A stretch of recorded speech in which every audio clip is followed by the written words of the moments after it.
सिंह महाविद्यालय के हिंदी विभाग के द्वारा आयोजित मुंशी प्रेमचंद जी की जयंती समारोह में उपस्थित मंचासीन मेरे मित्र शिक्षक बंधु, किन का नाम ले और सामने बैठे हुए मेरे मित्र शिक्षक बंधु और प्यारे छात्र छात्राओं, हम तो चाहेंगे कि हर बच्चा गोदान पढ़े। जो यहाँ छात्र छात्राएं उपस्थित हैं जिनके पास नहीं हो, लाइब्रेरी से भी लेके पढ़ने की कला को विकसित करे। अभी देखिए 2-3 बच्चे बच्चियां अपनी प्रतिभा से हम लोगों को रूबरू कराया, परिचित कराया।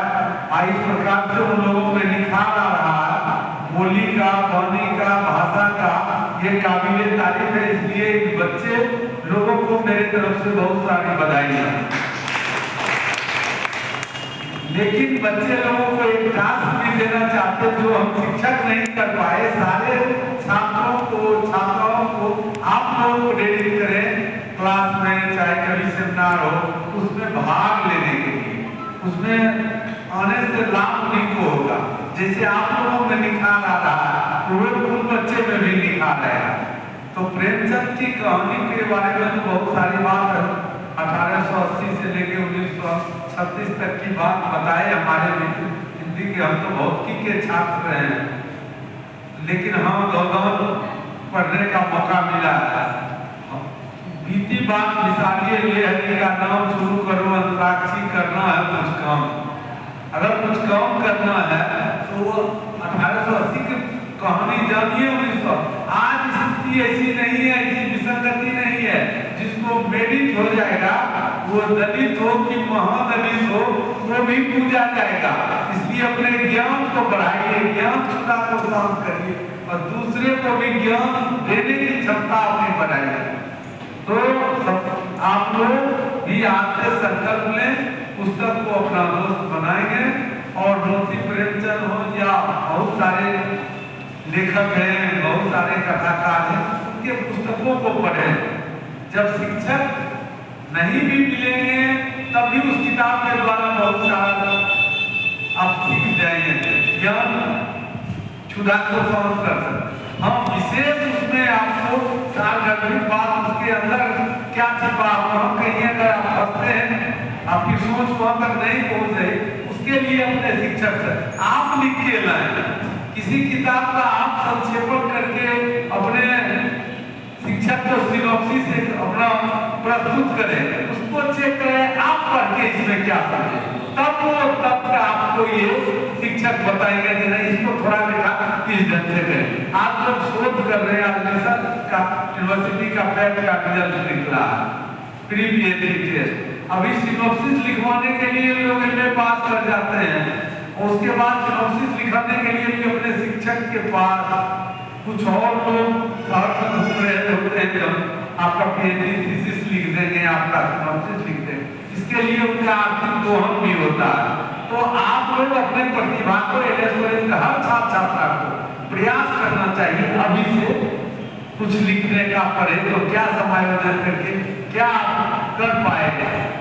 देखिए 15-20 चिलचिलाती धूप में भरली दोपहरिया में पाँव जले हैं, रानी पाँव जले हैं, उसमें हम पहुंच गए।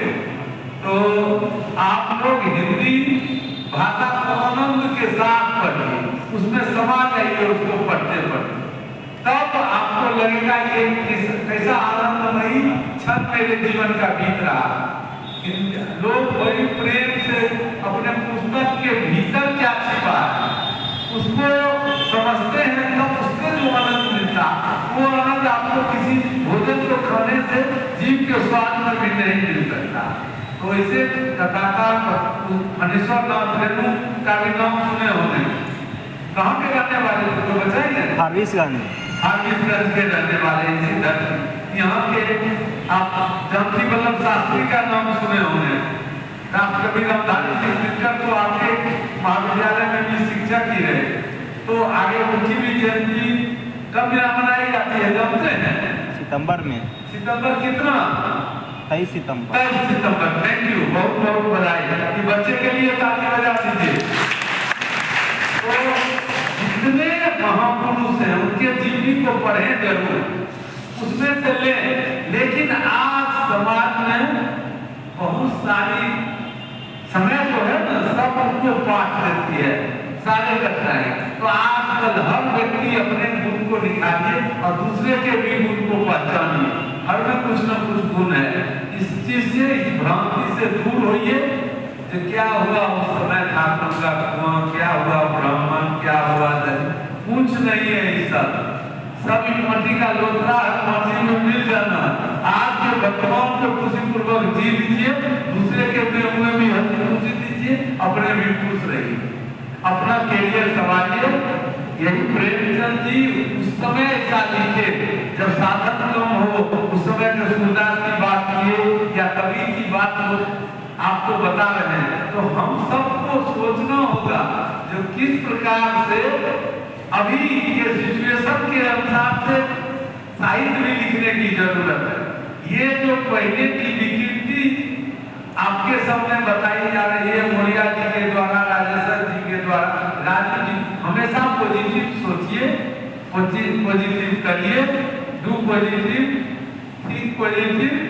क्या तो हम चाहेंगे, ये बहुत सारे छल जीवन में आते हैं, बहुत सारे हर का निदान निकलता, हर कठिनाई का कोई न कोई समाधान जरूर निकलता। तो आप लोग भी हिंदी को समाधान का साधन बनाइए। समझ गए? साध्य और साधन समझ रहे हैं? तो उस ढंग का अगर आप भाषा को तरीके से पढ़ेंगे तो सफलता आपके कदम चुमेगी। आज मैं उनको नमन करता हूँ, मुंशी प्रेमचंद उस समय समाज को। लेकिन कभी कोई चीज को, हर चीज को देखने का दो नजरिया, एक पॉजिटिव एक निगेटिव। तो लोग जिसको जो चश्मा से इच्छा होती है उस चश्मे से देखता। उसी में कुछ मित्र मेरे पॉजिटिव ढंग से देखे, कुछ लोग अभी तक उसी को